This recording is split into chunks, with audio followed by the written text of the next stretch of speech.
अच्छा जी, लास्ट 2 दिनों से हम लोग अमेज़न होलसेल को स्टडी करते हुए आ रहे हैं। और हमने देखा है कि एक अच्छा खासा लंबा चौड़ा प्रोसीजर होता है होलसेल की प्रोडक्ट हंटिंग का। ठीक है जी। ये कोई उस तरह का नहीं है कि पीएल की तरह हमने टूल्स रन किए, हमें प्रोडक्ट मिल गई, हमने सेल देखी, हमने प्रॉफिट देखा, लो जी हमें प्रोडक्ट मिल गई। नहीं, होलसेल में जो प्रोडक्ट हंटिंग का प्रोसीजर है वो एक अच्छा खासा टाइम टेकिंग प्रोसीजर होता है। इसमें ना सिर्फ हमने प्रोडक्ट हंट करनी होती है बल्कि उनके अंदर अपने कॉम्पिटिटर्स की बहुत सारी चीज़ों को एनालाइज करना होता है। हमने अप्रूवल लेने होते हैं, ब्रांड से अप्रूवल लेने होते हैं। ठीक है जी। उनकी प्राइस को देखना होता है, उनके स्टॉक को देखना होता है। तो एक अच्छा खासा लंबा चौड़ा प्रोसीजर है हमारे पास होलसेल की प्रोडक्ट हंटिंग का। तो उसमें हम लोग ना क्या कहते हैं, डिफिकल्टी लेवल हमें बहुत मिला था कि हमें समझ नहीं लग रही थी हमने क्या क्या काम करना है, क्या क्या चीज़ें हम इम्प्लीमेंट करेंगे। ठीक हो गया जी। तो आज मैं आप लोगों के लिए ना एक आसान चीज़ लेके आया हूँ जिसको यूज़ करते हुए हम लोग एक अच्छी बेहतरीन चीज़ इस्तेमाल कर सकते हैं। एक अच्छा स्टेप है हमारे लिए, एक बेहतरीन सा प्रोसीजर मैं आज आप लोगों के लिए लेके आया हूँ। और ये प्रोसीजर ना सिर्फ आसान है बल्कि इस प्रोसीजर के जो एंड है हमारा पास, इस प्रोसीजर पे चलते हुए हमें जो एंड में हमें प्रोडक्ट मिलती है या जो हमें रिवॉर्ड मिलता है उसकी वैल्यू डबल है हमारी होलसेल की एक आम प्रोडक्ट हंटिंग से।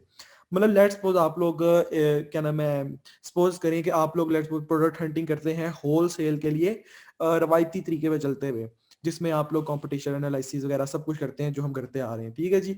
उसमें आपको प्रोडक्ट मिलती है तो उसकी वैल्यू क्या होती है, आपकी जो आपकी प्रोडक्ट हंटिंग की वैल्यू होती है वो होती है $100। ठीक है जी। $70, $80 इस तरह की होती है। लेकिन जब आप लोग Amazon डेट लिस्टिंग के कॉन्सेप्ट को देखते हुए प्रोडक्ट हंट करते हैं, होती ये भी क्या नाम है होलसेल के लिए ही है। तो इसकी वैल्यू, इसमें फिर ये 70 80 $100 वाली बात नहीं होती। इसमें हम लोग चार्ज करते हैं $200 $250। इस तरह के हम लोग अमाउंट चार्ज कर रहे होते हैं हमारे क्लाइंट्स को जिनके लिए हम ये डेड लिस्टिंग्स प्रोवाइड करते हैं। ठीक है जी। तो इसकी वैल्यू डबल है, आप कह लें कि रवायती प्रोडक्ट हंटिंग से होलसेल के लिए। और ये रिलेटिवली इजी भी है और वर्थ इट है। इसमें ना सिर्फ अगर हम लोग, अब मैं बताता हूँ कि या तो हम लोग अपने क्लाइंट के लिए काम कर रहे हैं ये क्या नाम है प्रोडक्ट हंटिंग का, डेट लिस्टिंग की प्रोडक्ट हंटिंग का। लेकिन अगर हमारे पास खुद के अकाउंट है, सेलर सेंट्रल अकाउंट है, और हम लोग पीएल नहीं करना चाहते और हमारे पास इतना क्या नाम है एक्सपीरियंस नहीं है कि हम लोग होलसेल के लिए प्रोफेशनल प्रोडक्ट हंटिंग करें, फिर ब्रांड अप्रूवल लें, सब कुछ करें। हम क्या करेंगे, आज हमारी वो सारी चीज क्लियर हो जाएगी कि अगर क्लाइंट को तो देनी है, ठीक है, क्लाइंट को दे के हम इसके अंदर से $200 $250 इजीली अर्न कर सकते हैं सिर्फ प्रोडक्ट हंटिंग के टास्क से। लेकिन अगर हम लोग खुद इसके अंदर जाना चाहें तो क्या प्रोसीजर होता है, किस तरह जा सकते हैं, इसकी वैल्यू क्यों ज्यादा है आम प्रोडक्ट हंटिंग से। और पाकिस्तान में जितने भी सक्सेसफुल लॉन्चर्स हैं, जिन्होंने खुद की लॉन्च की हुई है, जो खुद की इन्वेस्टमेंट करके बैठे हुए हैं, जिनके पास अकाउंट है सेलर सेंट्रल, वो क्यों मोस्टली इसी प्रोसीजर को फॉलो करते हुए अपने लिए लॉन्च करते हैं। वो क्यों नहीं आम प्रोडक्ट हंटिंग कर लेते, वो क्यों नहीं इनिशियल से स्टार्ट ले लेते। ये सारी चीजें आज हम देखेंगे। ठीक है जी। तो आज का हमारा जो टॉपिक है, मेन टॉपिक है, वो है Amazon डेड लिस्टिंग का। ठीक है जी। Amazon डेट लिस्टिंग का कॉन्सेप्ट क्या है, क्या चीज है, इसको समझने के लिए हम Amazon पे आ जाते हैं। अच्छा जी। हम लोग बैठे हुए हैं Amazon के ऊपर और हम सबको पता है कि लेट्स सपोज एक बंदा जो अपनी लॉन्च करता है। ठीक है जी। लेट्स सपोज एक बंदा है कहीं भी, यूएसए में है या दुनिया में कहीं भी है, वो अपनी एक प्रोडक्ट की लॉन्च करता है। ठीक है जी। वो उस प्रोडक्ट को चलाता है, तकरीबन कोई 1 1.5 2 साल चलाता है, 3 साल चलाता है, जितना भी अरसा है वो उसको चलाता है, वो उसके ऊपर सेलिंग करता है, वो उसके ऊपर रेवेन्यू अर्न करता है। ठीक है जी। सब कुछ करता है, वो उसकी रैंकिंग भी करता है, वो उसकी रैंकिंग भी करता है और उसकी प्रोडक्ट किसी रैंक में आ जाती है, टॉप पेजेस पे आती है, टॉप 3 पेजेस पे आ जाती है या टॉप 4 के पेजेस पे आ जाती है। उसकी प्रोडक्ट के ऊपर रिव्यूज आ जाते हैं, उसकी जो लिस्टिंग है उसके ऊपर रिव्यूज आ जाते हैं। लेकिन या तो कुदरतन उसकी डेथ हो जाती है जो मेन सेलर है, या वो इस बिजनेस को छोड़ ही है। या वो इस बिजनेस को, तो उसकी लिस्टिंग खाली पड़ी रहती है।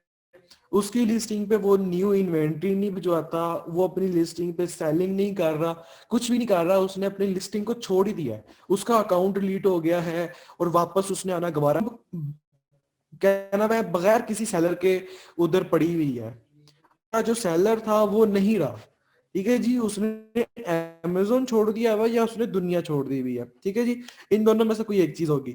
तो वो लिस्टिंग लेट्स सपोज 6 से 7 महीने तक खाली पड़ी रही है, उस लिस्टिंग में कोई सेलिंग नहीं हो रही, उसका सेलर कहीं चला गया हुआ है, तो एक ऐसी लिस्टिंग को हम कहेंगे डेड लिस्टिंग। एक ऐसी लिस्टिंग जो लास्ट 6 मंथ से ज्यादा बगैर किसी सेलर के पड़ी रही हो, तो उस लिस्टिंग को कहते हैं डेड लिस्टिंग, ठीक है जी। कोई भी रीजन हो सकती है, मैंने आपको बताया कि उसका सेलर की डेथ हो सकती है, या वो अमेजोन को छोड़ के चला गया होगा, वो ऑनलाइन सेलिंग को छोड़ के चला गया होगा, अब उसकी जो लिस्टिंग है वो लवारिस पड़ी हुई है, कोई उसका मतलब मेन सेलर नहीं है, ठीक है जी। तो ऐसी लिस्टिंग को कहते हैं डेड लिस्टिंग। और मार्केट में और अंग्रेजों में, खासकर अंग्रेजों में और अमेजोन के ऊपर सबसे ज्यादा जिस चीज की डिमांड है ना, वो है डेड लिस्टिंग की डिमांड। क्यों डेड लिस्टिंग की डिमांड है, इस चीज को मैं आपको बताऊंगा, ठीक है जी। क्योंकि सब बहुत अंग्रेज, 70% अंग्रेज आपको यही ऑनलाइन आर्बिट्रेज करते हुए मिलेंगे, और ऑनलाइन आर्बिट्रेज के अंदर वो आपको डेड लिस्टिंग्स के ऊपर काम करते हुए मिलेंगे। उनकी एक ही डिमांड होती है आपसे, मोस्टली पाकिस्तानियों के साथ और फिलीपींस के साथ उनकी एक डिमांड होती है कि आप हमें डेड लिस्टिंग्स ढूंढ के ला के दे जाओ, हम उसके ऊपर सेलिंग करते रहेंगे और हर डेड लिस्टिंग के पीछे हम आपको पैसे देते रहेंगे, ठीक है जी।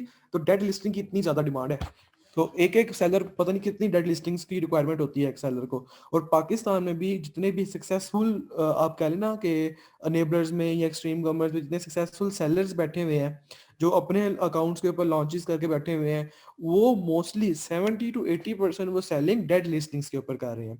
एक ऐसी लिस्टिंग जिनका सेलर कहीं चला गया हुआ है और अब वो लिस्टिंग लवारिस है लास्ट 6 मंथ से, एक ऐसी लिस्टिंग को हम कहेंगे डेड लिस्टिंग, ठीक है जी।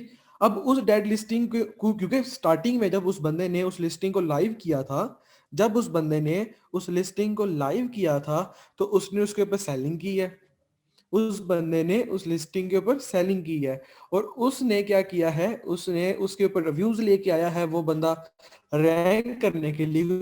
क्या पता उसको इनिशियली ये चीज ना, मैंने इस टाइम पे जाके अपनी लिस्टिंग को छोड़ देना है, ठीक है जी। तो वो उस लिस्टिंग के ऊपर रिव्यूज भी लेके आया है, वो उस लिस्टिंग के ऊपर आप सेल्स भी लेके आया है, वो उसको इनिशियल बहुत पिछले पेजेस से उठा के अगले पेजेस पे भी लेके आया है। तो अब वो उस लिस्टिंग से चला गया हुआ है, और अब उसकी लिस्टिंग लवारिस हो गई हुई है, उस लिस्टिंग का कोई भी मेन सेलर नहीं रहा। लेट्स सपोज ये एक लिस्टिंग है, लेट्स सपोज, मैं ये नहीं कह रहा कि ये एक डेड लिस्टिंग है, लेकिन सपोज करने की बात मैं आपको बता रहा हूँ कि सपोज करें कि ये एक लिस्टिंग है, ठीक है जी। और ये देखें जी, देखें कुदरतन, मेरे ख्याल से कुदरतन ही है ये, लेकिन NH लिखा हुआ है क्या, अच्छा ये ब्रांड है कोई, अच्छा। लेट्स सपोज ये एक लिस्टिंग है, ठीक है जी। और इस लिस्टिंग का जो ब्रांड है, ये जो मेन सेलर है, वो पिछले 6 महीनों से सेलिंग नहीं कर रहा। इसका जो सेलर है NH जो भी ब्रांड है, ये है TLXXD, ये इसका ब्रांड है, और ये पिछले 6 महीने से इसके ऊपर सेलिंग नहीं कर रहा। और आपको कैसे पता लगेगा कि ये पिछले 6 महीने से सेलिंग नहीं कर रहा? आपको हीलियम 10 के थ्रू पता लगेगा, आपको कीपा के थ्रू पता लग जाएगा। कीपा में आप कीपा की हम यूज देखेंगे ना, जब हम कीपा का यूज देखेंगे, तो कीपा के यूज में हम लोग उसका डाटा चेक करते हैं लास्ट 1 ईयर का, लास्ट 6 मंथ का, ठीक है जी। इस तरह का हम डाटा चेक करते हैं। तो कीपा के अंदर जब हम देखेंगे कि यार ये एक बंदा है, इसको 6 महीने हो गए हुए हैं, ये 6 महीने से इसने सेलिंग रोकी हुई है, कोई सेलिंग नहीं कर रहा ये इस लिस्टिंग पे, ठीक है जी। और उसका जो मेन कोई सेलिंग नहीं हो रही है, इसका मतलब है कि ये डेड होगी हुई है लास्ट 6 मंथ से, 6 महीने से ज्यादा के टाइम के बाद लिस्टिंग डेड हो जाती है, ठीक है जी। क्योंकि अमेजोन पे एक लिमिट होती है कि आपने एक मंथ में कम से कम 1 या 2 यूनिट सेल करना होता है, ठीक है जी। अब लास्ट 6 महीने से कोई यूनिट सेल नहीं हो रहा, तो मोस्ट प्रोबेबली ये लिस्टिंग डेड होगी हुई है। और आपने इसको कंफर्म कैसे करना है, इसका जो सेलर है, जो इसका सोल्ड बाय है NLXD, NLXD को आप trademarkia.com या USPTO.com के ऊपर जाके सर्च करें। USPTO के ऊपर गए आप, चलें ट्रेडमार्किया के ऊपर आ जाए, trademarkia.com के ऊपर आए आप, ब्रांड क्या था, TLXD, इसको यहां से उठाएं और ट्रेडमार्किया के ऊपर जाके पुट करें, TLXD, और इसको सर्च करें। अब अगर आपने जब सर्च किया और सर्च करने के बाद अगर ये ट्रेडमार्किया ने दिखा दिया कि ये ब्रांड एग्जिस्ट करता है या इस सेलर ने ट्रेडमार्क रजिस्टर किया हुआ है, ठीक है जी। अब ये देखें जी, ये देखें, इस बंदे ने यूएसए में ट्रेडमार्क रजिस्टर किया हुआ है, ठीक है जी। तो इसका मतलब है कि ये एक डेड लिस्टिंग नहीं है। डेड लिस्टिंग में आप लोगों ने हमेशा वो डेड लिस्टिंग, मेरी बात ये याद रखिएगा कि हमेशा वो डेड लिस्टिंग चूज करनी है जिसके ऊपर ब्रांड और ट्रेडमार्क रजिस्टर्ड ना हुआ हो, जिसके ऊपर ब्रांड और ट्रेडमार्क रजिस्टर्ड ना हुआ हो, ठीक है जी। इसके ऊपर हुआ हुआ है, आपको कैसे पता लगेगा, ये देखें जी, यूएसए का टिक लगा हुआ है, इसका मतलब है इसने यूएसए में ट्रेडमार्क रजिस्टर किया हुआ है। कितने में, $399 के अंदर, इसने $399 के अंदर अपना यूएसए में ट्रेडमार्क रजिस्टर किया हुआ है। तो इसका मतलब है ये डेड लिस्टिंग नहीं है। लेकिन लेट्स सपोज मैं इसका ब्रांड उठाता हूँ, मैं ट्रेडमार्क पे जाके और यूएसपीटीओ पे जाके, यूएसपीटीओ भी एक आप कह लें कि वेबसाइट है ट्रेडमार्क वगैरह को सर्च करने की, पेटेंट सर्च भी करती है ये, ट्रेडमार्क सर्च भी करती है, ठीक है जी। तो आप यहाँ से जाके भी चेक कर सकते हैं कि जो सेलर है वो रजिस्टर्ड सेलर है या नॉन रजिस्टर्ड सेलर है। ट्रेडमार्क पे जाके आप उसका ट्रेडमार्क पुट करेंगे, आप उसका नाम पुट करेंगे बेसिकली, तो अगर तो ये दिखा देगा कि हाँ इस बंदे ने अपना ट्रेडमार्क रजिस्टर किया हुआ है, जैसे ट्रेडमार्किया.com पर दिखाया है, तो इसका मतलब है कि ये एक रजिस्टर्ड सेलर है। इसकी लिस्टिंग को कभी भी हम चूज नहीं कर सकते, हमने हमेशा उस बंदे की डेड लिस्टिंग को चूज करना है जिसका ब्रांड रजिस्टर्ड ना हो। वजह क्या है, वजह मैं अभी आपको बताता हूँ, अभी आप लोगों को इस चीज की वजह का पता लग जाएगा कि क्यों मैं ये बात आपको बता रहा हूँ। अच्छा जी, लेट्स सपोज हमने देखा कि ये, लेट्स सपोज करने की बात कर रहा हूँ, हमने देखा कि इस बंदे ने ट्रेडमार्क रजिस्टर्ड नहीं कराया हुआ, हमने इसको ट्रेडमार्क किया और यूएसपीटीओ दोनों पे पुट किया और दोनों पे वो शो करा रहा है कि इस बंदे ने कहीं भी ट्रेडमार्क रजिस्टर्ड नहीं कराया हुआ, और ये बंदा लास्ट 6 मंथ से सेलिंग नहीं कर रहा, ये बंदा लास्ट 6 महीने से सेलिंग भी नहीं कर रहा।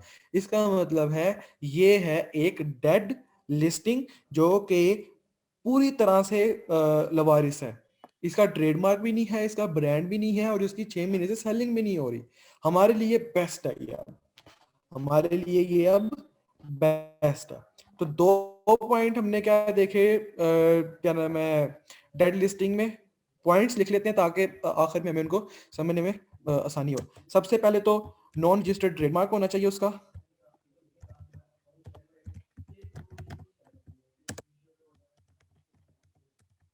सर जी नॉन रजिस्टर्ड ट्रेडमार्क हो उसका। और सेकंड चीज क्या है कि नॉट सेलिंग, क्या नाम है, 6 मंथ से, लास्ट 6 मंथ से वो सेलिंग ना कर रहा हो।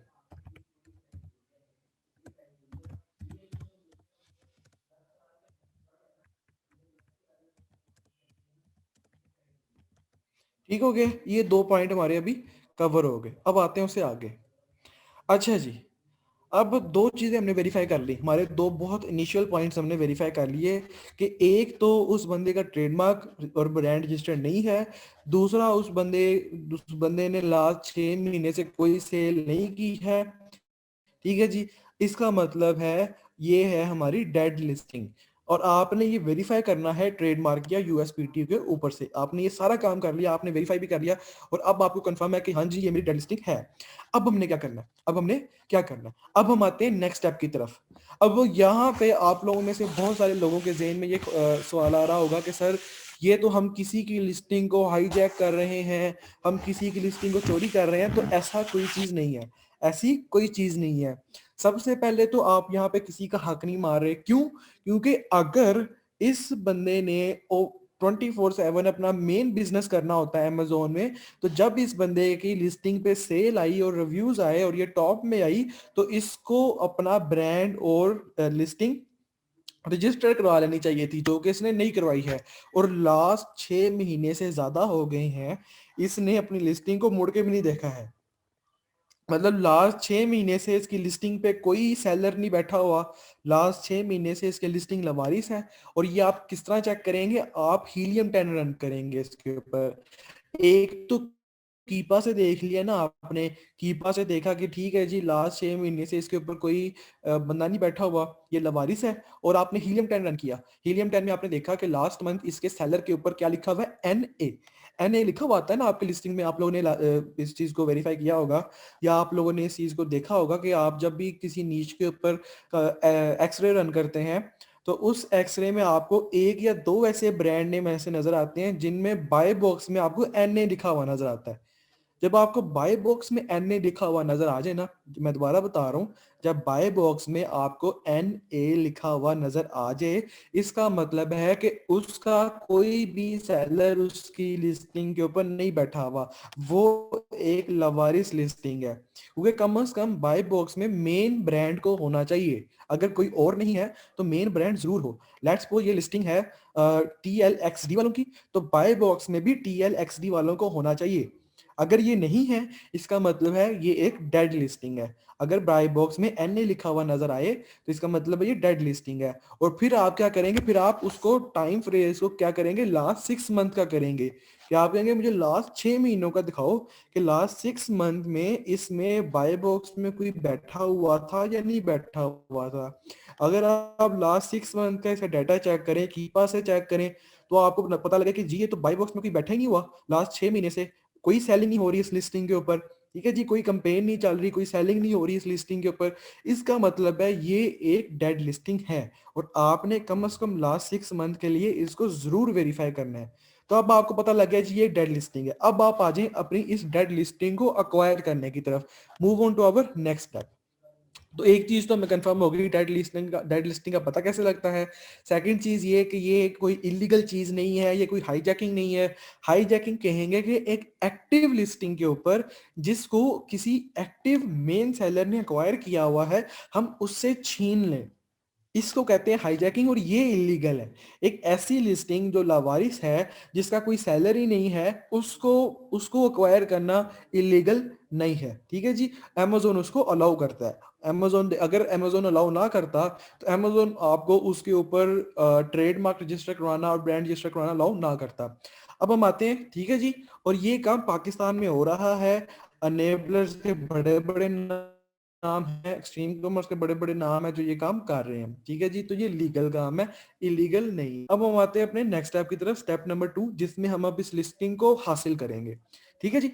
अब इस लिस्टिंग को हमने हासिल कैसे करना है? अब ये तो एक डेड लिस्टिंग है, ये एक डेड लिस्टिंग है। और जब हमने क्या करना है, हम क्योंकि होलसेलिंग का टॉपिक हम डिस्कस कर रहे हैं, होलसेलिंग के अंदर हम क्या करते हैं? होलसेलिंग के अंदर हम लिस्टिंग्स के ऊपर मीटू करते हैं। होलसेलिंग में हम लिस्टिंग्स के ऊपर मीटू करते हैं। तो अब हमने क्या करना है? अब हमने इसके ऊपर मीटू कर लेना है। हमने इस लिस्टिंग के ऊपर मीटू कर लेना है। लेकिन जब हम इसके ऊपर मीटू करने लगेंगे, तो अमेजोन हमें रोक देगा उस टाइम। अमेजोन हमें उस टाइम रोक देगा। और अमेजोन क्या कहेगा कि ये एक्चुअल में बहुत टाइम पहले किसी और सेलर की लिस्टिंग थी। तो अगर आपने इसके ऊपर मीटू करना है, तो आप क्या करो? आप इस लिस्टिंग के ऊपर ट्रेडमार्क रजिस्टर करो, और आप इस लिस्टिंग के ऊपर ब्रांड को रजिस्टर करो। तो आप क्या करोगे? आप सबसे पहले इस लिस्टिंग के ऊपर अपना ट्रेडमार्क रजिस्टर करवाओगे। आप अपना ट्रेडमार्क रजिस्टर करवा के वो ट्रेडमार्क नंबर अमेजोन को दोगे, ब्रांड रजिस्टर करवा के अमेजोन को दोगे। ठीक है जी। और फिर इसके ऊपर मीटू करोगे, तो तब आपको ये लिस्टिंग मिलेगी। तब आपको ये लिस्टिंग मिलेगी। दो चीजें बताई मैंने। सबसे पहले ट्रेडमार्क रजिस्टर करवाओगे, वो ट्रेडमार्क नंबर अमेजोन को दोगे। फिर आप इसके ऊपर ब्रांड रजिस्टर कराओगे, वो भी अमेजोन को दोगे। फिर अमेजोन अलाउ करेगा आपको इसके ऊपर मीटू करना। और ये फिर ओवरऑल लिस्टिंग आपकी बन जाएगी। ये लिस्टिंग फिर किसकी होगी? क्योंकि बाय बॉक्स में कौन मौजूद होगा? बाय बॉक्स में आप मौजूद होंगे। आप लोगों ने इस चीज को ऑब्वियसली वेरीफाई किया होगा कि आप लोग देखते हो कि आप लोगों ने एक्सरे रन किया किसी लिस्टिंग के ऊपर, किसी नीश के ऊपर, और आपको बाकी सारी लिस्टिंग ठीक नजर आ रही हैं। लेकिन एक या दो ऐसी लिस्टिंग नजर आई हैं जिनमें सिर्फ एक ही सेलर बैठा हुआ है, लेकिन मेन जो ब्रांड नेम है वो लेट्स सपोज ब्रांड नेम है अलिफ ट्रेडर्स, और लेकिन बाय बॉक्स में बैठा हुआ है TLXT। ये क्या चीज है? ब्रांड नेम और बाय बॉक्स तो सेम ही होना चाहिए अगर एक ही सेलर है लिस्टिंग के ऊपर, तो जो मेन सेलर है ऑब्वियसली वही होगा। तो ये चीज हिडन होती है, असल में वो एक डेड लिस्टिंग होती है जिसको दूसरे ब्रांड वालों ने एक्वायर कर लिया होता है, और बाय बॉक्स में जिन्होंने एक्वायर किया होता है उनका नेम आ रहा होता है, और ब्रांड नेम में जिनकी पहले से लिस्टिंग होती है उनका नेम आ रहा होता है। तो इस चीज से कंफ्यूज होने की जरूरत नहीं है कि ब्रांड नेम कोई और आ रहा है, बाय बॉक्स कोई और किसी और के पास है, और कोई और बंदा मीटू करके भी नहीं बैठा हुआ। तो इस चीज से कंफ्यूज होने की जरूरत नहीं है।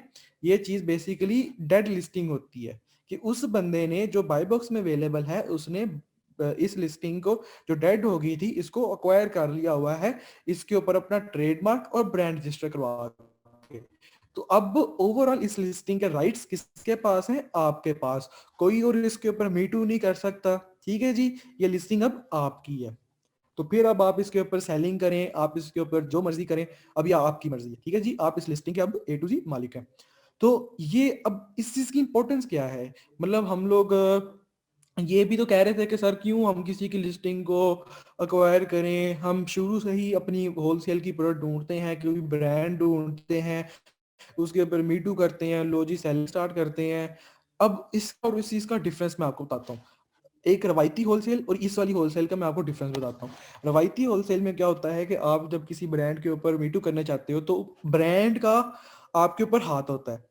ठीक है जी, सारे राइट्स ब्रांड के पास होते हैं। वो प्राइस कम करवाना चाहिए आपसे, वो प्राइस कम करवा ले। वो आपको किक आउट करना चाहिए, वो आपको किक आउट कर ले। वो आपको कहे कि सेलिंग रोक दो, आपको सेलिंग रोकनी पड़ती है क्योंकि आपको लिस्टिंग ब्रांड की है, आपको ब्रांड की A to Z बातें माननी पड़ेंगी। एक तो ये चीज है। सेकंड चीज इसमें क्या है, डेड लिस्टिंग के ऊपर होलसेल करने का फायदा क्या है कि क्योंकि सिर्फ आपके पास ट्रेडमार्क होता है डेड लिस्टिंग का, तो आप इस लिस्टिंग के मालिक बन जाते हो। आप फिर इसकी प्राइस ज्यादा करो कम करो वो आपके ऊपर डिपेंड करता है कि आप नीश के मुताबिक प्राइस को ज्यादा करते हो या प्राइस को कम करते हो। ठीक है जी, एक तो ये चीज। सेकंड चीज क्या होती है? सेकंड चीज ये होती है कि जब आप होलसेल में किसी के ऊपर मीटू करते हो तो आपको इनिशियली रिव्यूज बिल्ड करने पड़ते हैं अपने लिए, क्योंकि जब आप किसी लिस्टिंग के ऊपर मीटू करते हैं ना तो दो तरह के रिव्यूज होते हैं। एक तो जो टोटल रिव्यूज होते हैं वो, और सेकंड होते हैं इंडिविजुअल रिव्यूज।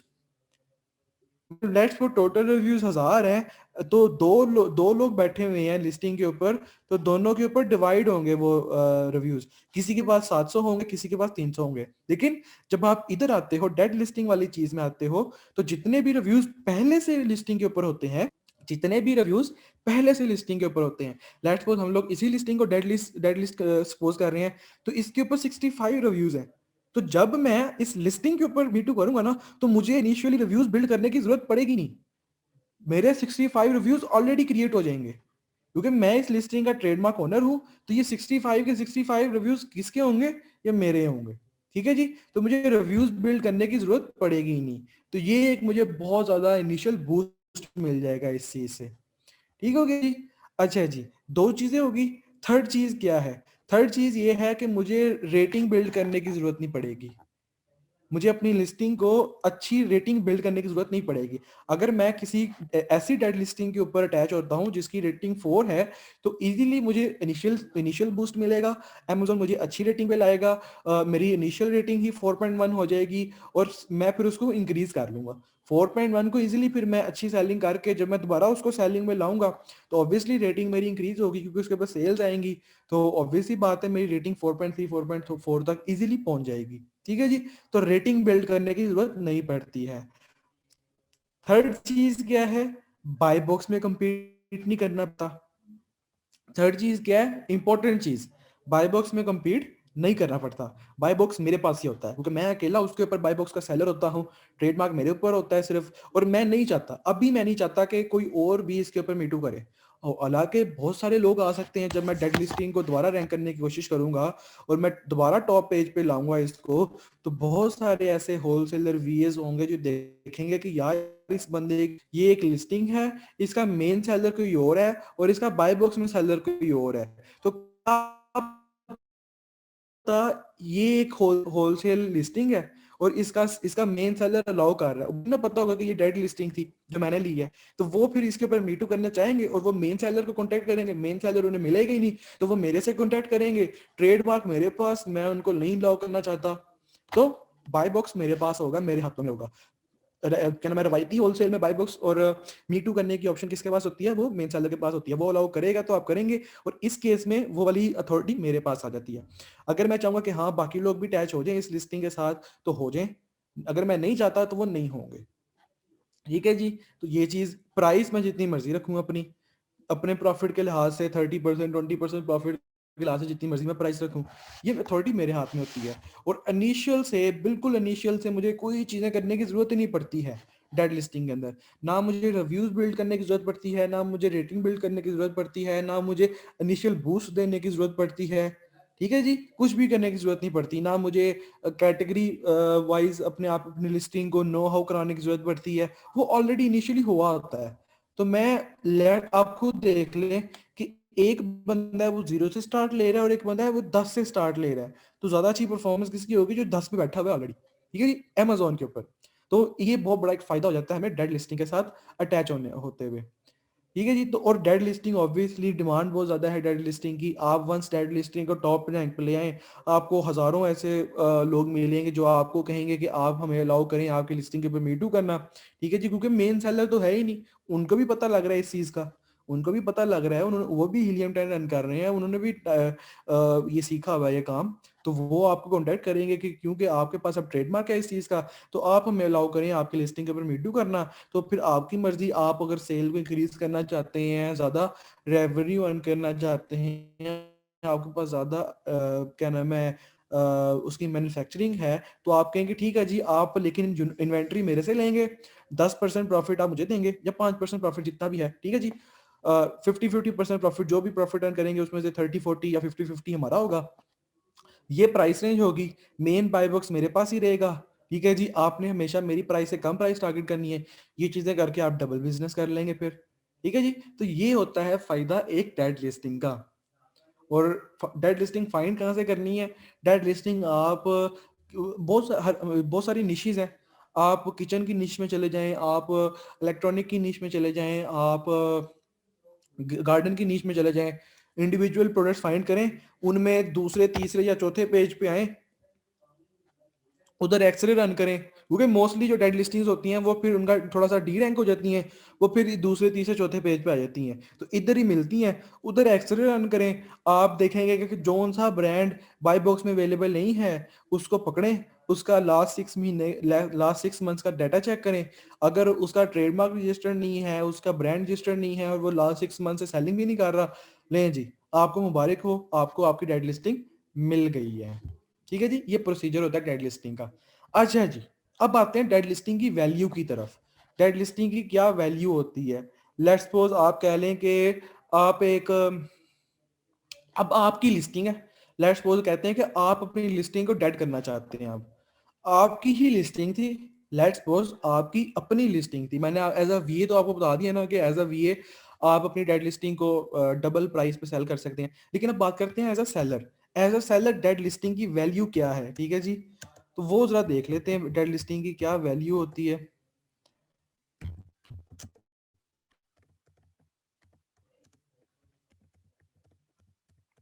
अच्छा जी, तो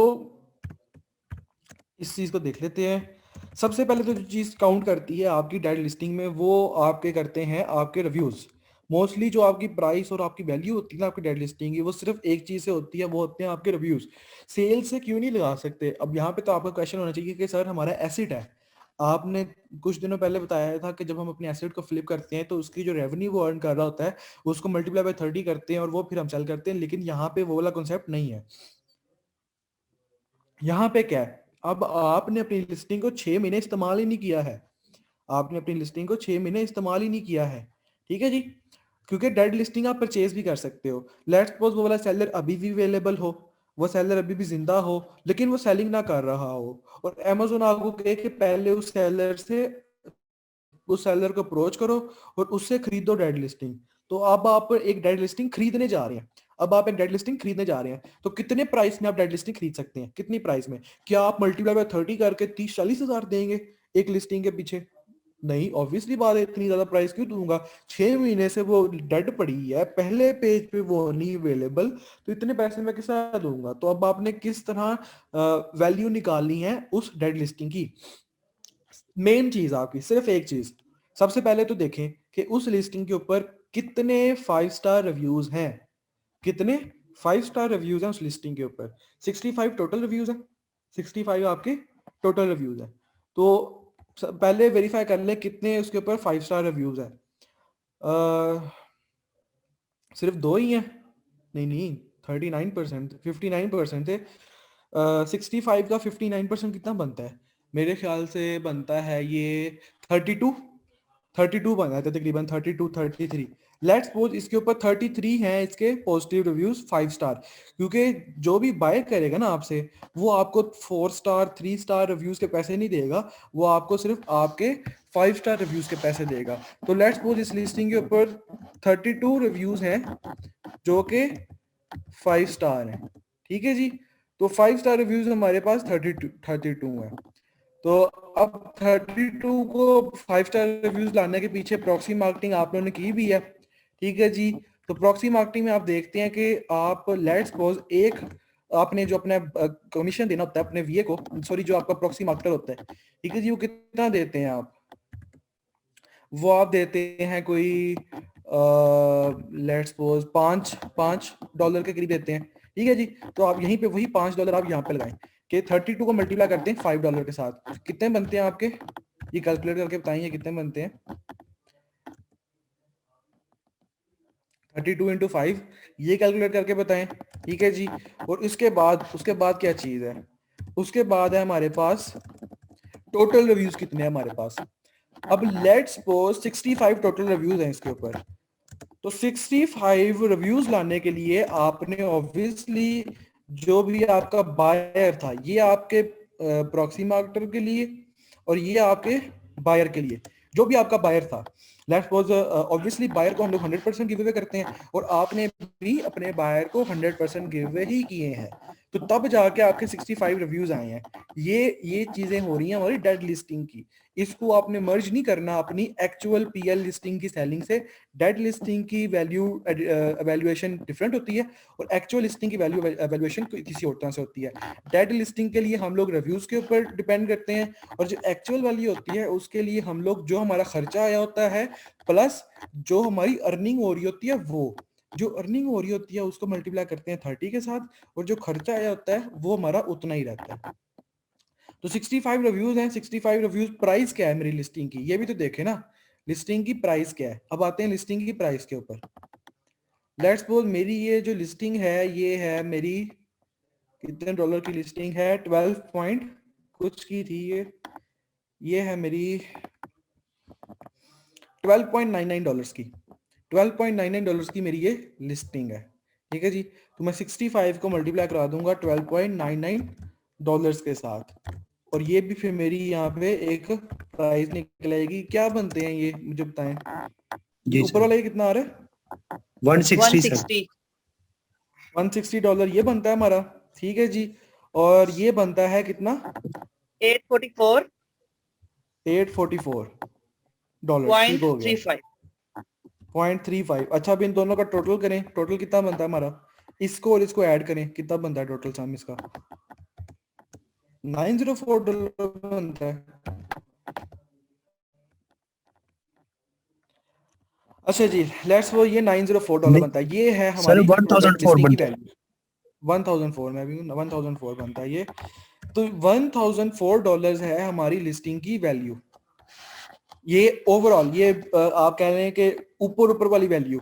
अभी इसके अंदर हमारी पेपॉल फीस भी ऐड होनी है, इसके अंदर हमारी पेपॉल फीस भी ऐड होनी है। लेट्स सपोज अभी ऐड कर लेते हैं। प्लस इसमें क्या चीज आएगी यहाँ पे, चले पेपॉल फीस का अलग कर लेते हैं। यहाँ पे 65 रिव्यूज हो गया। पेपॉल फीस हमारी कितनी होती है? पेपॉल फीस फॉर रिफंड वो हमारी 4% होती है या 0.4% होती है, ठीक है जी। तो लेट्स सपोज हमने रिफंड कितना किया है? रिफंड किया हमने $12। तो 12.99 का 0.4% कितना बनता है? 0.6 या 0.8? 0.8 बनता है मेरे ख्याल से, लेट्स सपोज। तो 0.8 को मल्टीप्लाई किया हमने कितने के साथ? 32 पॉजिटिव रिव्यूज के साथ, क्योंकि हमने पॉजिटिव रिव्यूज के लिए 5 स्टार रिव्यू हमें कहाँ पे मिलता है? पॉजिटिव रिव्यूज में मिलता है। तो 32 ही हमारे पॉजिटिव रिव्यूज हैं, मतलब 32 हमारे 5 स्टार रिव्यूज हैं। तो पेपॉल फीस भी सिर्फ उसी के लिए कैलकुलेट होगी, तो ये भी हमारी इसके अंदर ऐड होगी, जो जितनी बनती है ये। ठीक है जी, इसको भी हम ऐड करेंगे। और इसके साथ लेट्स सपोज कोई और एक्सपेंडिचर हमारा है नहीं। एक हमारा रिफंड हो गया, ठीक है जी, एक हमारी पेपल फीस होगी, एक हमारी 5 स्टार के पीछे कमीशन फीस होगी। तो यही 3-4 चीजें जिनको हम यहाँ पे टोटल पे ऐड करेंगे, और ये बनेगा हमारी डेड लिस्टिंग की एक्चुअल वैल्यू, जिसमें हम ये लिस्टिंग सेल करेंगे।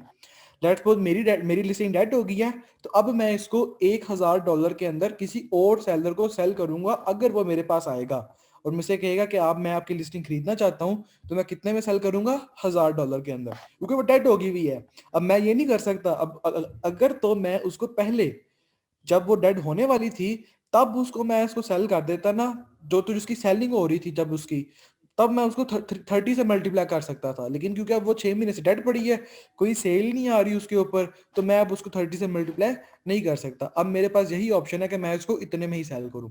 ठीक है जी, तो ये है मेरी डेड लिस्टिंग की एक्चुअल वैल्यू। अगर उसकी डेड लिस्टिंग के रिव्यूज 100 से ज्यादा हैं, 150 हैं, 200 के करीब हैं, तब आप उसको चार्ज कर सकते हैं $250, $300, क्योंकि तब उसकी वैल्यू बढ़ जाती है। तो वो जो आपको क्लाइंट होगा, वो 250 या $300 आपको भी पे करेगा, और फिर जो आप वैल्यूएशन उसको करके देंगे उसकी डेड लिस्टिंग की वैल्यू, वो उतनी प्राइस उस बंदे को भी पे करेगा जिसकी डेड लिस्टिंग है, अगर वो बंदा अवेलेबल है।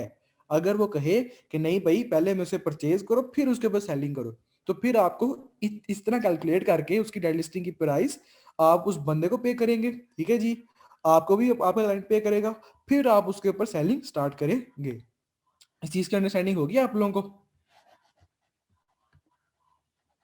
और सर अगर क्लाइंट जो है वो खुदा ना खास्ता फोर्थ हो गया हुआ है, या उसका कोई कांटेक्ट नहीं है, किस तरह वैसे सर हम इसे कांटेक्ट कैसे करेंगे क्लाइंट के साथ? कांटेक्ट आप ऑब्वियसली क्लाइंट की कोई ना कोई वेबसाइट होगी, आप उसको क्या नाम है अमेजोन के थ्रू मैसेज कर लेंगे, अमेजोन के थ्रू आप उसको मैसेज कर लें, या आप क्या नाम है अमेजोन से ही पूछ लें, अमेजोन को दें। अमेजोन को, क्योंकि मैं देखना चाहता हूँ कि इस लिस्टिंग का सेलर एग्जिस्ट करता है या नहीं करता, तो अमेजोन बता देगा। या तो आपको, अगर अमेजोन नहीं बताता, तो आप उसकी वेबसाइट सर्च करें।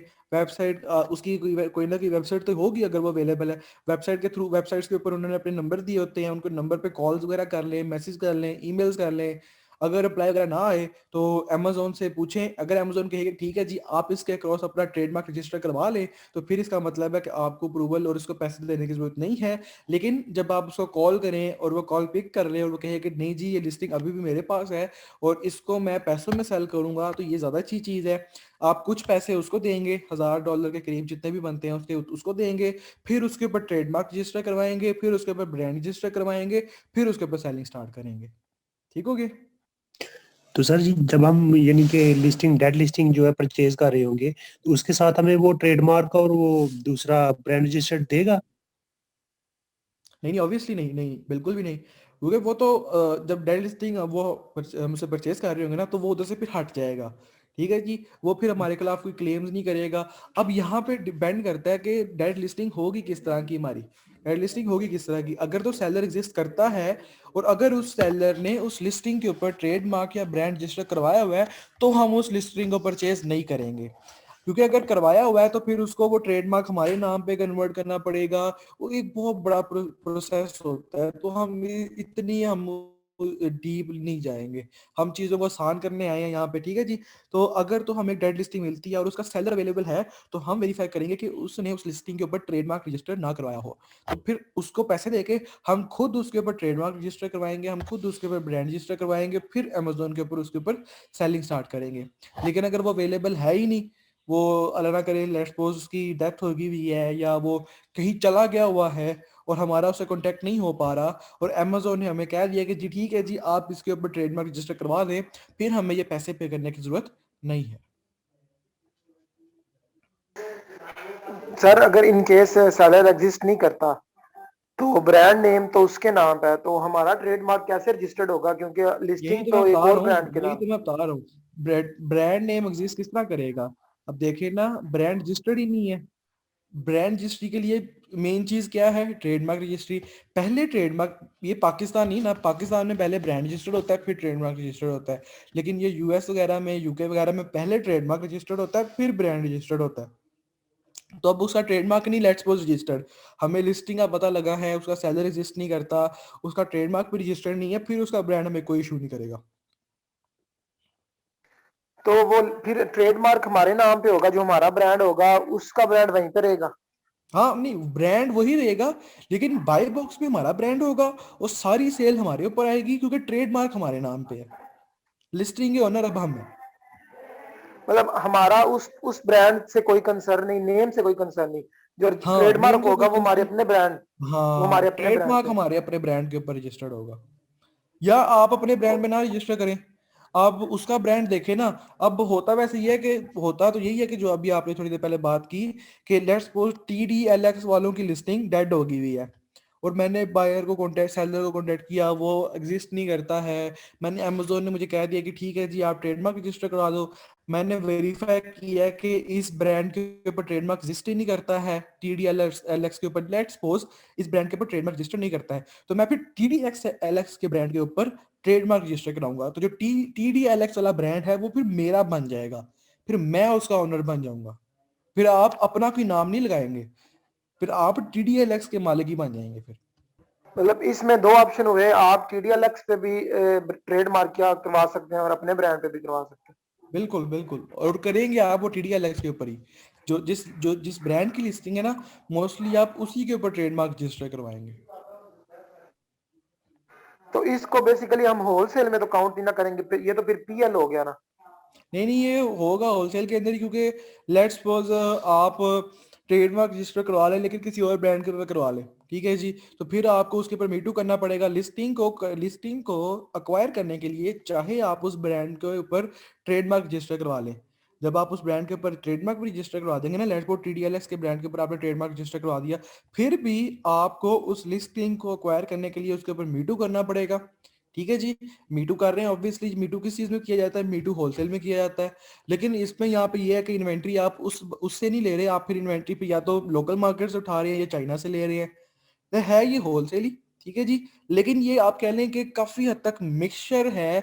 कुछ 20-25 पार्ट इसके अंदर PL का आ जाता है, क्योंकि इसके अंदर फिर आपको कंपेन वगैरह भी चलानी पड़ेंगी, और इसके अंदर फिर 60-70% पार्ट आ जाता है हमारा होलसेल का। ठीक है जी, क्योंकि आप मीटू कर रहे हैं, आप फिर इन्वेंट्री लोकल मार्केट से ही उठाएंगे। ठीक है जी, आप उसके ऊपर ट्रेडमार्क वगैरह रजिस्टर करवा रहे हैं, आपको बाय बॉक्स मिलेगा आपको फिर उस लिस्टिंग का। ठीक है जी, ऊपर ब्रांड नेम वो वाला होगा जो किसी और ने लगाया था, लेकिन अब उसका ट्रेडमार्क आपके पास है।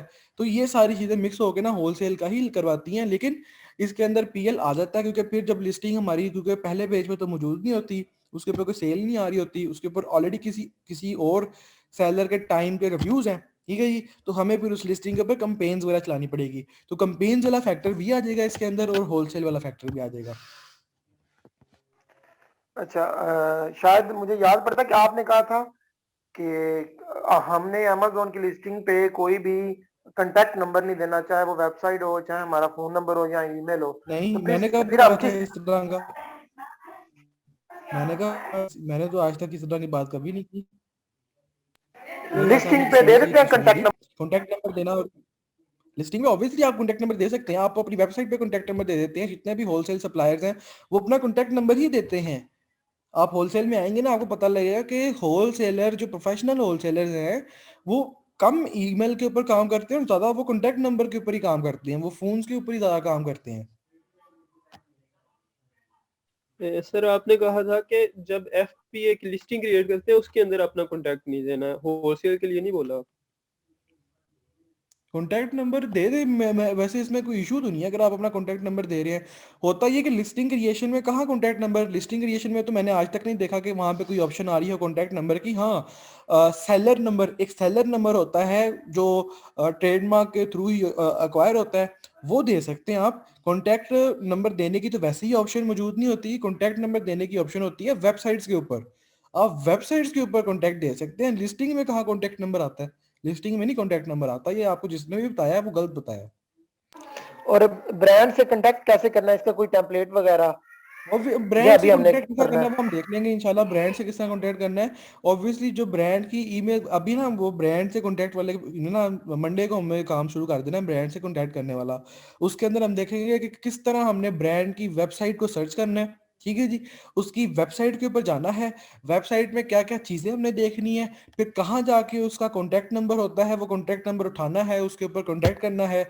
अगर कॉन्टैक्ट नंबर दिया हुआ है तो उसके ऊपर कॉल करनी है, अगर ईमेल दिया हुआ है तो उसके ऊपर ईमेल करनी है। ये सारी चीजें इंशाल्लाह हम आगे देख लेंगे, ब्रांड से किसका कॉन्टैक्ट करने वाली ना। ये अभी एक टॉपिक है, एक बड़ा कह लें कि थोड़ा सा मिक्सअप हो जाएगा चीजें, तो इस वजह से ना हम इसको इंशाल्लाह मंडे को कवर करेंगे।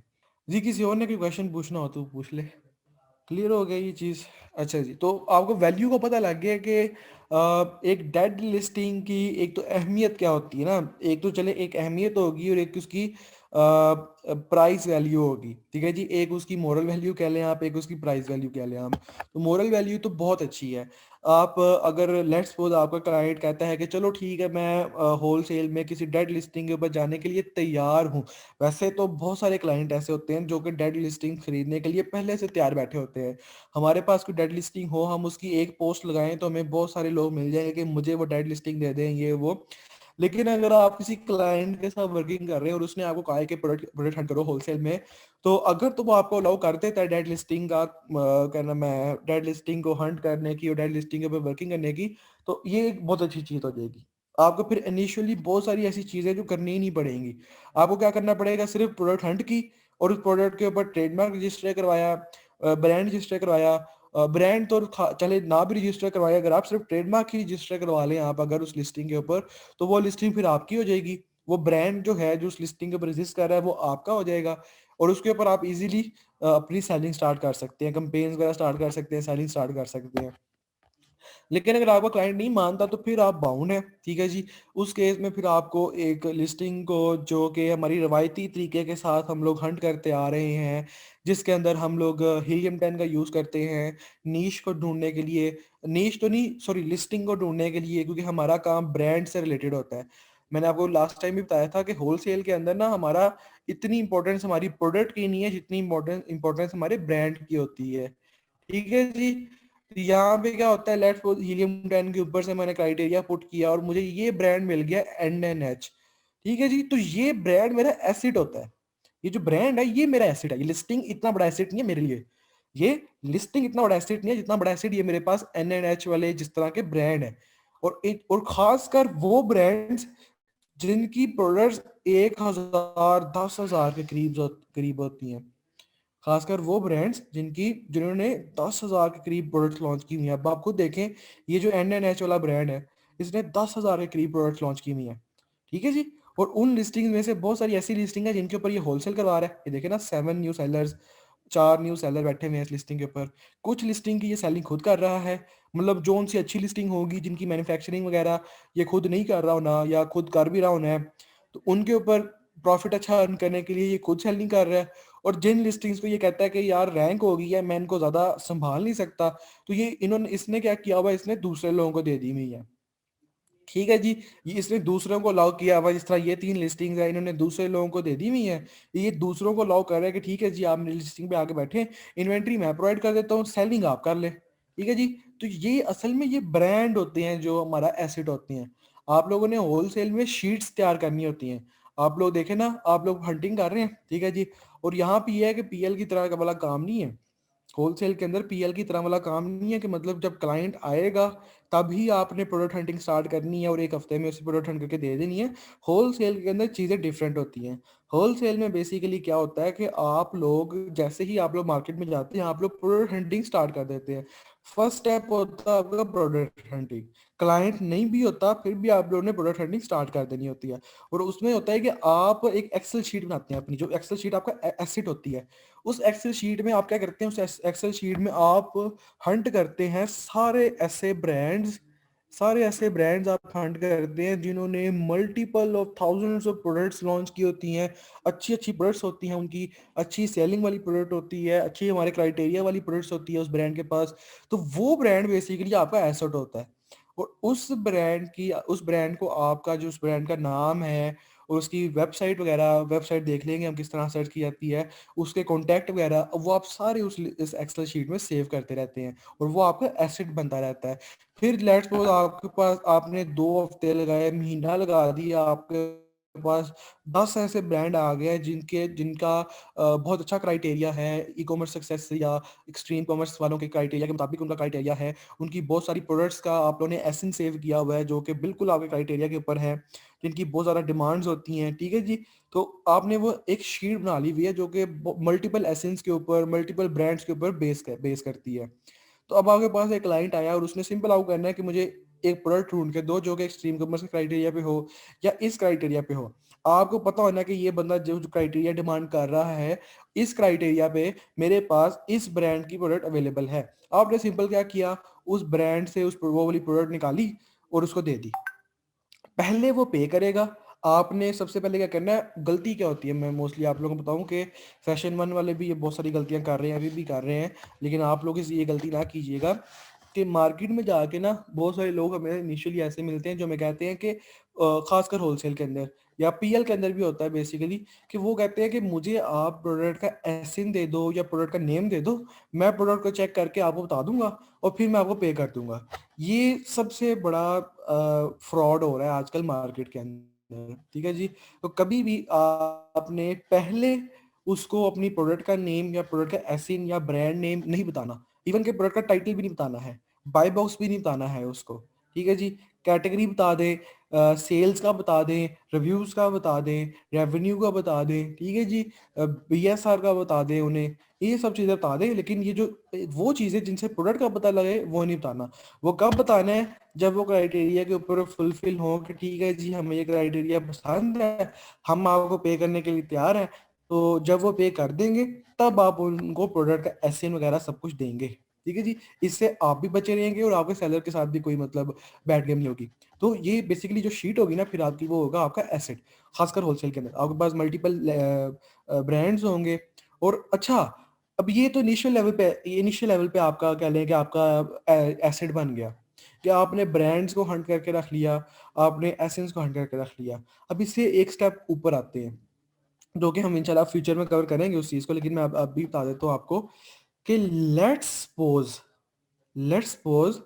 आप ना सिर्फ ब्रांड्स को हंट करके रख रहे हैं बल्कि आप उन ब्रांड से अप्रूवल भी ले लेते हैं अपने लिए कि मैं एक वर्चुअल असिस्टेंट हूँ, मेरे पास मल्टीपल क्लाइंट्स आते हैं और वो क्लाइंट आपकी प्रोडक्ट्स के ऊपर होल सेलिंग करना चाहेंगे तो आप क्या हमें अलाउ करते हैं। तो आपके कॉन्टैक्ट्स बन रहे हैं, क्योंकि हर ब्रांड के ना एक एचआर डिपार्टमेंट होता है, एक अकाउंट मैनेजमेंट होता है उनका, हर नीश के लिए। अमेजोन के लिए उन्होंने अलग बंदे रखे होते हैं। तो आपके ना उन ब्रांड्स के उन वर्कर्स के साथ आपके कॉन्टेक्ट्स बन जाते हैं। आपको लेट्स सपोज आपका वहां पे कोई जॉनसन बैठा हुआ है, आपका कांटेक्ट जॉनसन के साथ हुआ, आपकी बड़ी अच्छी कन्वर्सेशन हुई उसके साथ और वो कहता है कि जी फिजान साहब मैं आपको अलाउ करता हूँ आप इस ब्रांड की इन इन लिस्टिंग्स के ऊपर जिनका एसिन ये है, आप इनके ऊपर मीटू कर सकते हैं, ये इनकी प्राइस रेंज है, ये इनकी डिमांड्स है, बस इनको फुलफिल करना आपने। आपने कहा ठीक हो गया जी, जैसे ही मुझे कोई क्लाइंट मिलता है ना मैं उसको इस प्रोडक्ट के ऊपर मीटू करवा दूंगा और वो इसके ऊपर सेलिंग स्टार्ट कर देगा। वो कहते हैं ठीक हो गया जी, अब आपका और उसका एक अच्छा कनेक्शन बन गया, ठीक है जी। उसने आपको एक छोड़ के 10 प्रोडक्ट दे दी, 20 दे दी, और जो जो उसी नई प्रोडक्ट आई को बताया जा रहा है कि इस लिस्टिंग के ऊपर हम मीटू करना अलाउ करते हैं, आप इसके ऊपर होलसेलिंग कर सकते हैं, आपके कनेक्ट्स बन रहे हैं उसके साथ, ठीक है जी। और ये ज्यादा बड़ा एसेट है। मतलब लेट्स सपोज होलसेल के लिए आप कोई प्रोडक्ट हंट करें, आपको $100 मिलता है, ऐसे ही दे दें वगैरह, $100 मिल गया। लेकिन अगर उसी प्रोडक्ट के लिए आप अगर उनको अप्रूवल भी लेके दें तब आपको वो पे करेगा $250-300, ठीक है जी। तो अप्रूवल होलसेल के अंदर जब अप्रूवल मिल जाता है ना तो उसकी वैल्यू मल्टीप्लाई बाय 2.5 हो जाती है। तो ये एक बहुत बड़ा आप कह लें कि एक एसेट हो जाता है हमारा। और अगर हमारे पास लेट्स सपोज एक शीट है, ड्राइव शीट है, गूगल शीट है या एक्सेल की शीट है, उसके अंदर 10 हमारे पास ब्रांड मौजूद है और लीगली तौर पर जो स्ट्रीम कॉमर्स वगैरह हमें अलाउ करता है कि एक ब्रांड को या एक प्रोडक्ट को हम 2 लोगों को दे सकते हैं, ठीक है जी। और हमारे पास वहाँ पे 100 एसेंस है, मतलब 200 लोगों को दे सकते हैं, तो 200 को मल्टीप्लाई करो $200 के साथ, मतलब कितना बड़ा हमारा एसेट बिल्ड हो गया, कितना बड़ा एसेट बिल्ड हो गया। ये है फायदा हमें होल सेल के अंदर प्रोडक्ट हंटिंग का। ठीक हो गया जी। तो इस चीज़ को हम लोगों ने ज़रूर जहन में रखना है कि होल सेल के अंदर प्रोडक्ट से ज़्यादा जो डिमांड होती है ना, वो ऐसे वो उसकी ब्रांड की होती है। क्योंकि एक अगर आपके पास बायर आता है ना, एक अगर आपके पास क्लाइंट आता है और वो कहता है कि मुझे ऐसे एक प्रोडक्ट हंट करके दो, तो वो आपसे प्रोडक्ट नहीं मांग रहा होता, वो आपसे ब्रांड मांग रहा होता है। हकीकतन वो आपसे ब्रांड मांग रहा होता है। उसको इतना गर्ज प्रोडक्ट्स के साथ नहीं होता, क्योंकि उनको पता होता है कि अगर इसने मुझे कोई अच्छी प्रोडक्ट हंट करके दी, तो जो उसका उसका जो एसिन उसका जो सेलर है, जो उसका ब्रांड है, उसने एक प्रोडक्ट तो नहीं लॉन्च की होनी, उसने मल्टीपल प्रोडक्ट्स लॉन्च की होनी है। फिर वो क्या करते हैं, फिर वो ब्रांड के ऊपर जाते हैं। ब्रांड के पास मल्टीपल प्रोडक्ट्स होती हैं, जिस तरह इसके पास 10,000 प्रोडक्ट हैं, 10,000 में से कम 5,000 तो ऐसी होंगी ना जो उनके क्राइटेरिया पे फुलफिल करती होंगी। तो आपकी एक प्रोडक्ट से उनको 5,000 नई प्रोडक्ट्स मिलती हैं। यही वजह है कि होलसेल के जो अकाउंट होते हैं ना, जो लोग होलसेल करते हैं, उनके अकाउंट में रोज कोई 10-10, 15-15 न्यू लिस्टिंग्स आ रही होती हैं। ये चीज़ होती है होलसेल के अंदर। कितना बड़ा एसेट आप देते हैं अपने क्लाइंट को उस चीज़ में, तो ऑब्वियसली फिर उसकी डिमांड भी तो हाई होनी चाहिए। ठीक हो गया। तो ब्रांड्स के ऊपर फोकस करें होलसेल के अंदर। ब्रांड से कांटेक्ट किस तरह करना है, ये इंशाल्लाह हम देख लेंगे। वैसे हमारे गूगल हमें हेल्प आउट करता है, मैं बता देता हूँ थोड़ा सा कि गूगल हमें हेल्प आउट करता है, ठीक है जी, कि हमने किस तरह वेबसाइट को हंट करना है, उनकी जो लोकल सप्लायर है। अब N&H है, इसको गूगल के थ्रू मैं सर्च करूंगा, इनकी वेबसाइट मिलेगी, वेबसाइट को मैं देखूंगा। वेबसाइट को देखने का एक तरीका होता है, क्योंकि पीएल वाले जो लोग पीएल भी कर रहे होते हैं ना आजकल, उन्होंने भी अपनी वेबसाइट बनाई होती हैं, ठीक है जी। क्योंकि वेबसाइट आजकल हर बंदे की क्या नाम है, जरूरत है, ठीक है जी। तो जो लोग पीएल भी कर रहे होते हैं ना, उन्होंने भी अपनी वेबसाइट बनाई होती है। तो पीएल वाली वेबसाइट्स के ऊपर और होलसेल वाली वेबसाइट्स के अंदर क्या बेसिक डिफरेंस होता है, इसको हम स्टडी कर लेंगे, ठीक है जी। फिर होलसेल वाली जो वेबसाइट्स होती हैं उनको हम सेव करके रखते हैं, उनको अपनी शीट में अपडेट कर देते हैं। उनको उनकी वेबसाइट्स के थ्रू अगर ईमेल है वहाँ पे, तो ईमेल के ऊपर कॉन्टैक्ट करते हैं। अच्छी चीज़ है, अगर मोबाइल है तो वो बहुत अच्छी चीज़ है, मोबाइल के थ्रू जल्दी कॉन्टैक्ट हो जाता है। लेकिन अगर अंग्रेजों के साथ कर रहे हैं तो मोस्टली जो अंग्रेज होते हैं ना, वो ईमेल के ऊपर ज़रा थोड़ा एक्टिव होते हैं। लेकिन अगर हम ईमेल के थ्रू भी कर लें और मोबाइल के थ्रू भी कर लें, तो ज़्यादा जल्दी हमें रिस्पॉन्स मिल जाएगा उधर से। तो जितनी जल्दी रिस्पॉन्स मिलता है, उतनी जल्दी हम उनके ऊपर होलसेल स्टार्ट कर सकते हैं। अब यहाँ पे एक चीज़ ये भी है कि अब जब हमने उनके साथ कॉन्टेक्ट करना है, तो कॉन्टेक्ट करते हुए किस तरह हमने उनके साथ बातचीत स्टार्ट करनी है, क्या क्या चीज़ें हमने उनसे पूछनी है, कि किस तरह वो हमें रिप्लाई करेंगे, ये भी एक बहुत डिफिकल्ट चीज़ है। क्योंकि होलसेल के अंदर सिर्फ 2 चीज़ें ही डिफिकल्ट हैं। एक चीज़ हमारा बाय बॉक्स विन करना, और सेकंड चीज़ है हमारी ब्रांड से अप्रूवल लेना। अगर होलसेल का ये इन 2 चीज़ों से निकल जाए, तो बाकी फिर उसकी ज़िंदगी आसान होती है। पीएल में तो हर चीज़ ही एक नया आपके लिए टास्क लेके आती है ना, हर चीज़ ही मुश्किल है मैं तो कहूँगा पीएल में। तो इसी वजह से पीएल में प्रॉफिट भी ज़्यादा है और पीएल में अर्निंग भी बहुत ज़्यादा है। होलसेल तो कुछ भी नहीं है पीएल के आगे। लेकिन क्योंकि पीएल में हर चीज़ मुश्किल है, पीएल में प्रोडक्ट हंटिंग भी बहुत मुश्किल है, उसके अंदर लिस्टिंग क्रिएट करना भी कोई आसान चीज़ नहीं है, उसके अंदर रैंकिंग करना कोई आसान चीज़ नहीं है, उसके अंदर एड्स चलाना कोई आसान चीज़ नहीं है, उसके अंदर रिकमेंडेशंस करना कोई आसान चीज़ नहीं है, रिव्यूज़ बिल्ड करना कोई आसान चीज़ नहीं है। होलसेल में तो बैठी-बिठाई हमें रिव्यूज़ मिल जाते हैं, ऑर्डर मिल जाते हैं, सब चीज़ें बैठे-बिठाए मिल जाती हैं। सिर्फ 2 चीज़ें होती हैं जो होलसेल के वीए को मुश्किल लगती हैं, जो उसको फेस करनी पड़ती हैं। एक, ब्रांड से अप्रूवल लेना, क्योंकि ब्रांड से अप्रूवल आसानी से नहीं मिलता। सेकंड चीज़ है बाय बॉक्स विन करना। तो बाय बॉक्स विन करना का मैं अब ये तो नहीं ना कि बाय बॉक्स विन 100% करना, ऑब्वियसली परसेंटेज के लिए ऐसे ही करना होता है। तो होलसेल के वीए को मैक्सिमम परसेंटेज पे बाय बॉक्स विन करना भी मुश्किल होता है उस चीज़ के अंदर। ठीक हो गया। तो अभी तक अगर इससे कोई रिलेटेड कोई क्वेश्चन है आपका तो पूछ लें। सर सर ब्रांड एक विन के लिए क्या टेक्निक यूज करनी चाहिए? ब्रांड विन के लिए, ब्रांड विन क्या चीज़ है, मुझे ये बताएं कि ब्रांड विन क्या चीज़ है। जी हसन पूछें। सर जी, एक लिस्टिंग डेड थी, हम उस पे अपना मीटू करना चाहते हैं और ट्रेडमार्क रजिस्टर करवाना चाहते हैं। तो वो फॉर एग्जांपल गेटेड की थी, तो अब हमें दोबारा लेना पड़ेगा, गेटेड अनगेटेड करवानी पड़ेगी कि नहीं, वो पहले से हुई? ऑब्वियसली बात है, अगर हम एक गेटेड लिस्टिंग्स के ऊपर जाते हैं तो सबसे पहले तो ये चीज़ें चेक कर ली कि वो डेड है, उसका सप्लायर एग्जिस्ट नहीं करता, उसके पैसे नहीं हमें पे करने पड़ेंगे, तो गेटेड है वो, ठीक है जी।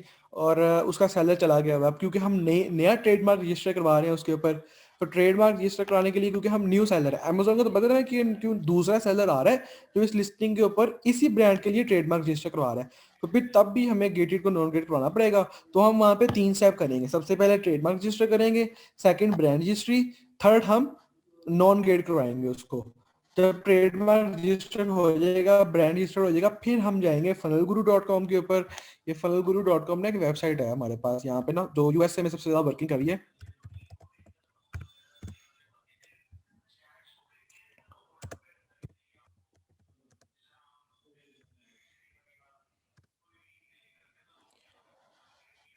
दी funnelguru.com, अच्छा जी, ये है हमारे पास वेबसाइट जो कि हम लोग यूज करेंगे जब हमारा टॉपिक स्टार्ट होगा ना, गेटेड को नॉन गेट कराने वाला, ये अनगेटेड कराने वाली ये चीज़ें हमारी स्टार्ट होंगी इंशाल्लाह। तो हम ये इस वेबसाइट पे आएंगे और हम इसको स्टडी करेंगे, लेकिन मैं आपको अभी बता रहा हूँ कि ये वेबसाइट मोस्टली हम लोग यूज़ करते हैं नॉन गेट करवाने के लिए, ब्रांड रजिस्ट्री के लिए भी ये काफ़ी हद तक यूज़ हो जाती है, ठीक है जी। अनगेटेड के लिए ये बहुत ज़्यादा यूज़ होती है, देखिए ना पेट सप्लाईज, बेबीज़ वगैरह, इन्होंने चार्जेस बताए हुए हैं यहाँ पे कि इतने इतने चार्जेस लगेंगे आपको अगर आपने नॉन गेट करवाना है या कुछ भी करवाना है, ठीक है जी। तो ये यहाँ से फिर हम लोग इसको ना नॉन गेट करवाएंगे जब हमारा ब्रांड वगैरह रजिस्टर्ड हो जाएगा। फिर उसके बाद हम लोग अमेजोन पे जाएंगे, उसमें यहाँ पे जाके इनका लेटर भी दिखाएंगे हम लोग, और उसके साथ हम लोग ट्रेडमार्क नंबर भी देंगे, ब्रांड रजिस्ट्री भी देंगे वहाँ पे, फिर हमें उस लिस्टिंग के ऊपर सेलिंग अलाउ होगी।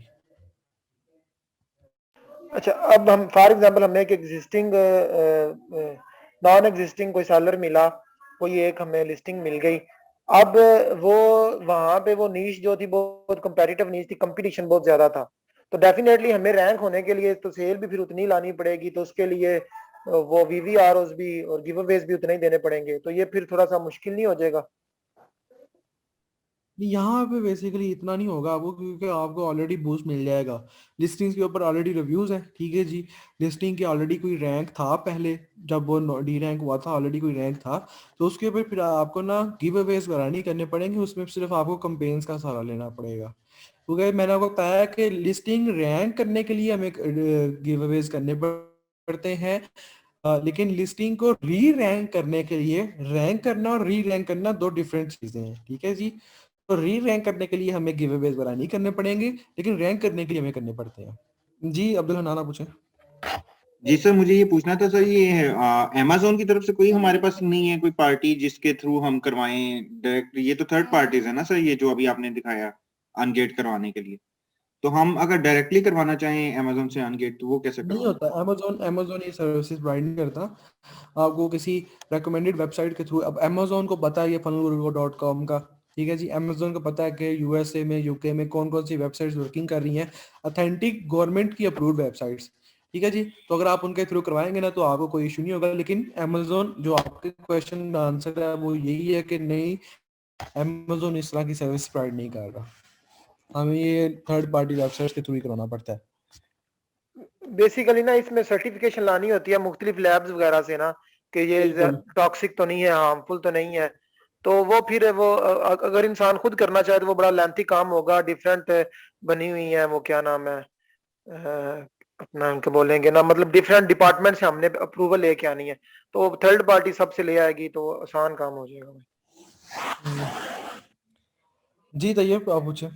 सर वैसे हम ये स्टडी करेंगे कि ट्रेडमार्क मार्क कैसे रजिस्टर करते हैं, ब्रांड कैसे रजिस्टर करते हैं? ऑब्वियसली ऑब्वियसली हम ट्रेडमार्क रजिस्ट्री, ब्रांड रजिस्ट्री, इन सबको स्टडी करेंगे, ये बहुत इंपॉर्टेंट टॉपिक्स हैं इनको, लेकिन हम फ्यूचर में करेंगे, क्योंकि अभी हम सिर्फ सारे पहले मॉड्यूल का समझ लें, सारी वर्किंग समझ लें, फिर हम ये जो ऊपर ऊपर के जो लवाजमात है ना, जो आप कह लें कि ऊपर की जो मिठाई है, वो हम फिर आखिर में करेंगे।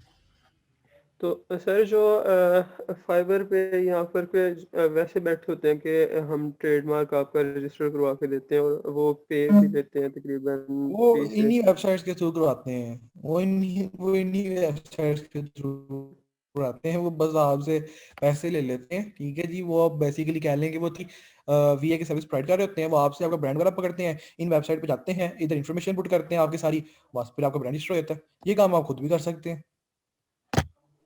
जी सर। पाकिस्तान में भी पड़ेंगे कैसे रजिस्टर करवाना है दराज के लिए? पाकिस्तान मैंने करवाया है, ऑब्वियसली मैं आपको बता दूंगा कि कैसे रजिस्टर किया मैंने दराज के लिए।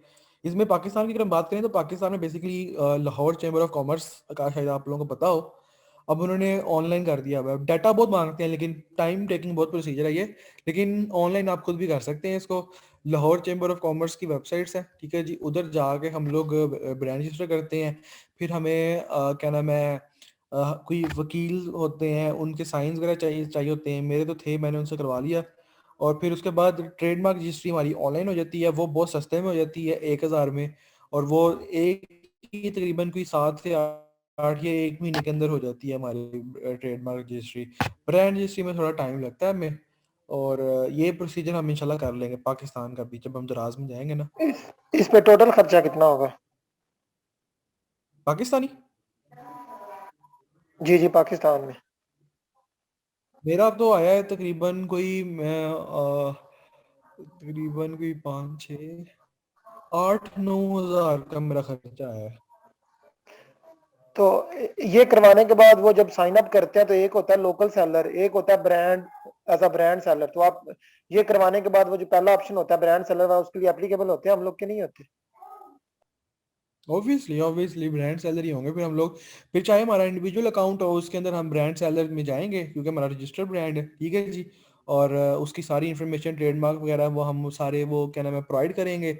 और उसके लिए सिर्फ इन्हीं चीज़ों की ज़रूरत नहीं होती, उनके लिए ना बैंक लाइसेंस वगैरह भी कोई होता है। मैं बता दूंगा आपको कि जब हम लोग रजिस्टर्ड ब्रांड के थ्रू जाते हैं ना, या प्रोफेशनल वेबसाइट के ऊपर जाते हैं, प्रोफेशनल अकाउंट के ऊपर जाते हैं, तो हमें बैंक से भी कुछ इन्फॉर्मेशन चाहिए होती है, तो वो भी हम इंशाल्लाह देख लेंगे। सर वो आपने बताया अच्छा था जी, वो एनएच ब्रांड वाला, वो काइंडली रिपीट कर दीजिएगा। मेरा फोन ऑफ हो गया था तो वो मैं सुन नहीं सकी वहां से। क्या चीज? सर वो आपने एनएच ब्रांड वाला बताया कि आप एक देते हैं तो वो 5000 प्रोडक्ट्स ब्रांड को उसका फायदा होता है, तो इस तरह का हाँ आपने वो कुछ बताया। देखिए ना, अब क्लाइंट को ब्रांड का बता देते हैं, आप उसको लिस्टिंग का बता देंगे, लिस्टिंग से उसे ब्रांड का पता लग जाएगा। अगर वो सिर्फ सिंपल आपसे सिर्फ प्रोडक्ट हंटिंग की सर्विसेज ले रहा है, तो ब्रांड से वो खुद जाके कांटेक्ट करेगा। ब्रांड उसको कहेगा कि ये देखें जी, मेरे पास ये वाली 5000 लिस्टिंग्स हैं, आप इनके ऊपर मीटू कर सकते हैं, तो उसको आपकी एक प्रोडक्ट के बदले में उसको 5000 प्रोडक्ट मुफ्त में मिल जाएंगी। तो अच्छी चीज़ तो यही है कि अगर आप ब्रांड से अप्रूवल लेके ही प्रोडक्ट दें तो आप ज़्यादा अच्छी अर्निंग कर लेंगे। और उससे अच्छी चीज़ यही है कि ए टू जी सर्विस प्रोवाइड करें आप, मतलब ब्रांड ने मुझे अप्रूवल दिया है तो सर्विसेज भी मैं ही प्रोवाइड करूंगा, वरना ब्रांड से मैं कहूंगा कि आपको अप्रूवल ना दे, ठीक है जी। इसमें मोस्टली जो डिमांड करते हैं वो अप्रूवल के साथ ही प्रोडक्ट डिमांड करते हैं। हाँ बिल्कुल, ये भी है, मोस्टली जो लोग होते हैं ना वो अप्रूवल के साथ ही करते हैं, लेकिन बहुत सारे ऐसे भी हैं जो कहते हैं ठीक है जी हम खुद ही अप्रूवल ले लेंगे, लेकिन वो कम पैसे देते हैं। लेकिन अगर आप लोग अच्छी अर्निंग करना चाहते हैं और क्या नाम है परमानेंटली किसी के साथ अटैच होना चाहते हैं, फिर आपको अप्रूवल भी लेके देना पड़ेगा, आप उसको बाय बॉक्स भी विन करना पड़ेगा, आप उसके लिए वर्किंग भी करनी पड़ेगी, सब कुछ करना पड़ेगा। अच्छा जी, ये चीज़ होगी हमारी। इसके अलावा एक दो चीज़ें रहती हैं हमारी, वो फिर हम डिस्कस कर लेते हैं नमाज के बाद। पीएसएल भी स्टार्ट हो रहा है, अब क्या करें, हम लोग फंसे पड़े हैं, एक तरफ पीएसएल है, एक तरफ पेपर है हमारे, ठीक है जी, एक तरफ हमारी अमेजोन की लाइफ है, एक तरफ हमारी हम लोग जो काम कर रहे हैं, ऑब्वियसली आप लोग बिजनेस कर रहे हैं, जॉब कर रहे हैं, एक तरफ आप लोगों का वो है, बहुत फंसे पड़े हैं हम लोग तो। लेकिन कोई नहीं, इंशाल्लाह अल्लाह हमारी हेल्प करेगा।